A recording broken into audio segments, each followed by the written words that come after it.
ప్రియమైన దేవుని విశ్వాసులారా, క్రిస్మస్ పండుగ నెల డిసెంబర్ 17వ తేదీ 2025 బుధవారం కొరకు ఏర్పాటు చేయబడిన నేటి దిన క్రిస్మస్ వాక్యము. అవ్వకిచ్చిన ప్రవచన వాగ్దానము. ఆదికాండము 3వ అధ్యాయం 15వ వచనము.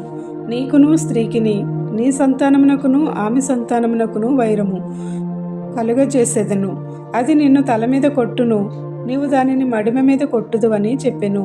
ఆమేన్.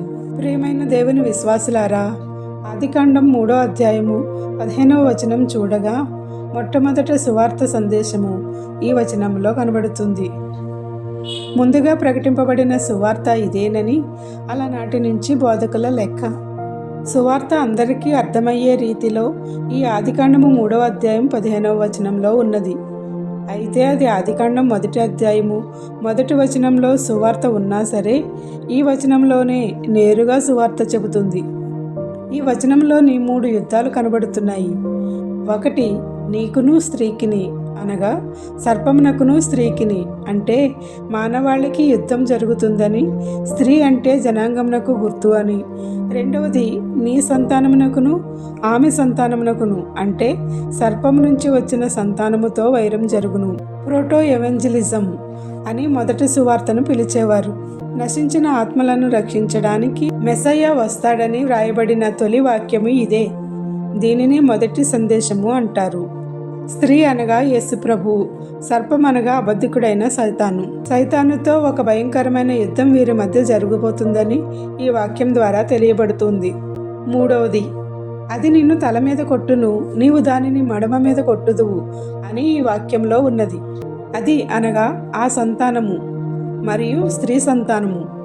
అది అనగా అతను అనగా యేసు ప్రభువు.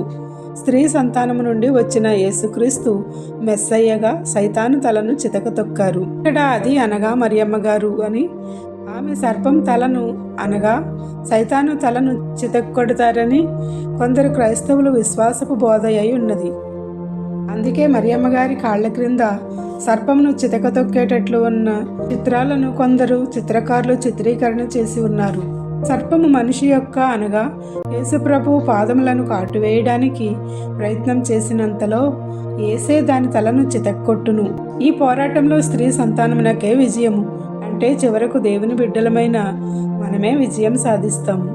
ఈ వచనము బైబిల్లో యేసుక్రీస్తు తన ప్రవక్తల ద్వారా రాయించినది. ప్రజలను దేవుని మార్గంలో పయనించే విధముగా ప్రవక్తలపై యేసుక్రీస్తు ఈ బాధ్యతను పెట్టారు. ఈ ప్రవచనము క్రీస్తు జననముతో నెరవేరింది. అయితే ఈ లోకమందు ఇంకా సైతాను తన ప్రభావమును చూపుచూ ఉన్నాడు.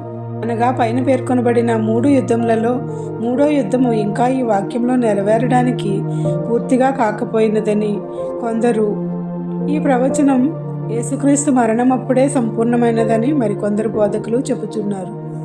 యేసుక్రీస్తు ప్రభువు పుట్టుక మునిపే బైబిల్లో మానవాళికి ఈ ప్రవచనం అందింపబడినది.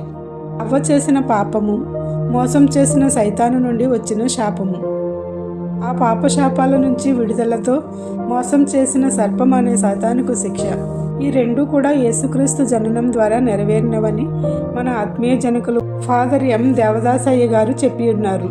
ఆయన ఆత్మపూర్ణుడై రాసిన దేవస్తోత్ర గానములపై దివ్య స్థలములలో అనే క్రిస్మస్ పాట ద్వారా చెప్పిన వర్తమానంలో అవ్వకిచ్చినట్టు దేవుని వాక్కు అదిగో, తొట్టిలో శిశువు యేసు రూపంలో పవళించి ఉన్న దేవబాల యేసు.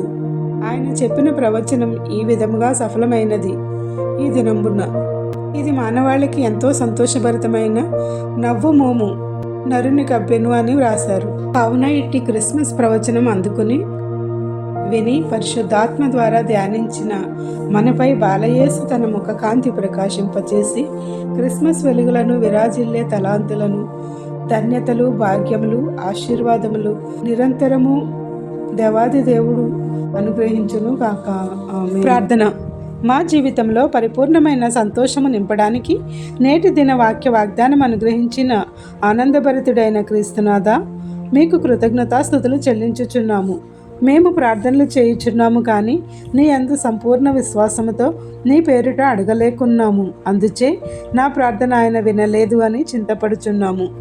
నీ వాక్య వాగ్దానంలో ఉన్న సత్యమును వాటి ప్రభావమును గ్రహించుకొని కావలసిన ఫలాలు మీ నుండి పొంది సంతోషము పరిపూర్ణమగునట్లు మా ప్రార్థనలు నెరవేర్చమని, అట్టి నెరవేర్పును అందుకోగల గొప్ప స్థితిని అనుగ్రహించమని వేడుకొనుచున్నాము. నేడు పెళ్లి రోజు, పుట్టినరోజులు మరియు ఇతర శుభకార్యములను జరుపుకొనుచున్న నీ ప్రియ బిడ్డలపై నిండుగా దీవెనల వర్షము కుమ్మరించుము. ఎవరైతే బాధలలో, శ్రమలలో, కష్టములలో, ఇబ్బందులలో, నష్టములలో, అప్పులలో, దుఃఖములో, అనారోగ్యములతో ఉన్నారో వారికి నీ ఆదరణ ఇచ్చి గొప్ప సాంత్వన చేకూర్చి ఆదుకొనుము. ప్రార్థన వినుచున్న ప్రతి నీ బిడ్డలకు అన్నింటా విజయం ఇచ్చి సాక్షులుగా నిలవబెట్టుము. ప్రతి బిడ్డ యొక్క మనవులను ఆలకించి వారి సమస్యల నుండి ఉపశమనం కలిగించి దీవెనలు కుమ్మరించమని వేడుకొనుచున్నాము. ఈ పరిచర్య చేయుచున్న మాపై నీ ఆశీర్వాదములు, తలాంతులు, భాగ్యములను అనుగ్రహించి మాకు కావలసిన ఈవులనన్నీ నూరంతులుగా కుమ్మరించమని వేడుకొనుచున్నాము. ఏ అంశం మరిచితిమో విడిచితిమో అవన్నీ నీకే సమర్పిస్తూ తండ్రి యొక్కయు, కుమారుని యొక్కయు, పరిశుద్ధాత్మ యొక్కయు త్రియేక దేవుని నామమున ఆయన పేరిట మన సంతోషము పరిపూర్ణమగునట్లు మనము అడిగిన ఈవులను అనుగ్రహించును గాక. ఆమెన్. ఇట్లు దేవుని సువార్త పరిచర్యలో మీ సహోదరి. Praise the Lord. God bless you. అందరికీ మరణాత. అవ్వకిచ్చినట్టి వాక్కు అదిగో తొట్టిలో పవ్వలించియున్న దేవ బాల యేసులో ఈ విధముగ సఫలమాయ ఈ దినమున నవ్వో మోమో నరుని కప్పెను, నవ్వో మోమో నరుని కప్పెను. దేవ స్తోత్రగా